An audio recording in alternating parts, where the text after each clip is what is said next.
Hello everyone, आज के इस वीडियो में मैं शेयर करने वाली हूँ नेक्रोसिस पर अपना नोट्स।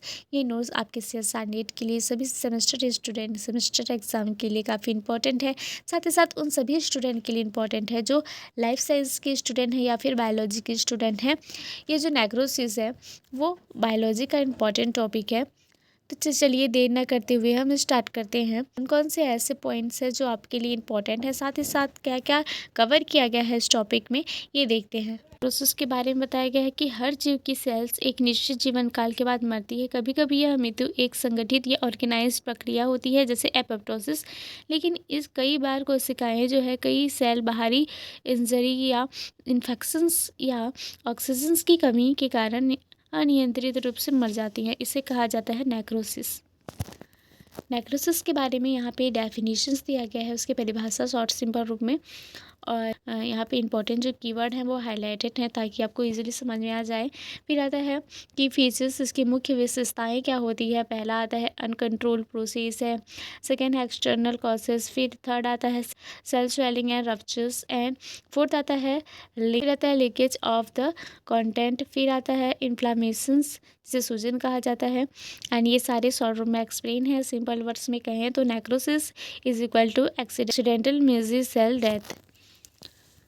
नेक्स्ट सेक्शंस में नोट्स में इंक्लूड किया गया है कॉसेस और नेक्रोसिस के कारण, और यहाँ पे कारण जो है उसके डिस्क्राइब भी किया गया है उनका। फिर आता है टाइप्स ऑफ नेक्रोसिस, इसके प्रकार कौन से होते हैं, तो यहाँ पे सबका प्रकार के साथ उसकी विशेषताएं भी लिखी गई हैं और एग्जाम्पल भी दिया गया है। ये जो है एक्सप्लेन भी किया गया है एग्जाम्पल के साथ सभी का।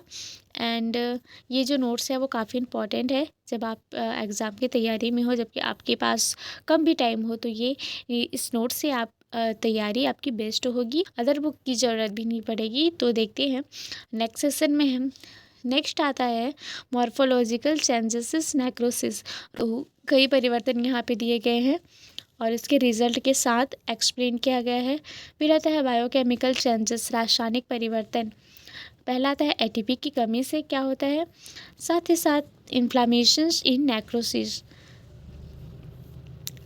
फिर आता है difference between apoptosis and necrosis, क्या क्या इसके डिफरेंस हैं इसके बारे में है। और फिर आता है example of necrosis in human disease, उसके disease necrosis types and affected organs, laboratory detections of necrosis. तो यहाँ पे हिस्टोपैथोलॉजी माइक्रोस्कोपी है और उसके उदाहरण हैं नेक्रोसिस के परिणाम। यहाँ पे क्या क्या परिणाम है, तो loss of functions, inflammations, scar formations, calcifications and death of organ. सबका शॉर्ट रूप में एक्सप्लेन है। ये जो नोट्स है वो NCERT and higher book content से रेडी किया गया है। फिर आता है प्रिवेंशन ट्रीटमेंट, इसकी क्या प्रिवेंशंस हैं एंड क्या ट्रीटमेंट है ये भी बताया गया है। यहाँ पे लाइफ साइंस के कंप्लीट नोट्स मिलने वाले हैं, साथ ही साथ MSc BSc के भी और CSR नेट के लिए। तो प्लीज़ आप चैनल को सब्सक्राइब कर लें। फिर आता है समरी चार्ट, यहाँ पे दिया गया है उसके पॉइंट डिस्क्रिप्शंस के साथ। फिर लास्ट में आता है कंक्लूजन्स। तो नेक्रोसिस का अनियोजित और हानिकारक कोशिका मृत्यु, अनकंट्रोल्ड सेल डेथ है ये, और हमेशा ये बाहरी कारणों से होती है। इसके बारे में यहाँ पे लिखा गया है कि इसमें सेल फट जाती है और उसके अंदर पदार्थ बाहर निकल आते हैं, आसपास के जो टिश्यूज हैं उसको नुकसान पहुँचता है। यही कारण है कि नेक्रोसिस दर्दनाक और सूजन युक्त होती है, जबकि एपोप्टोसिस शांत और नियंत्रित। ये था मेरा नेक्रोसिस पर नोट्स। अगर आपको ये नोट्स पसंद आया हो, वीडियो पसंद आया हो, तो लाइक करें, साथ ही साथ सब्सक्राइब करना ना भूलें। एंड कंप्लीट नोट्स चाहिए तो प्लीज़ आप कमेंट करें, या फिर डिस्क्रिप्शन में जो टेलीग्राम लिंक दिया गया है आप उससे ईजिली डाउनलोड कर सकते हैं। अगर आपको किसी और भी टॉपिक पर हेल्प चाहिए तो प्लीज़ कमेंट करें। And thank you so much for watching.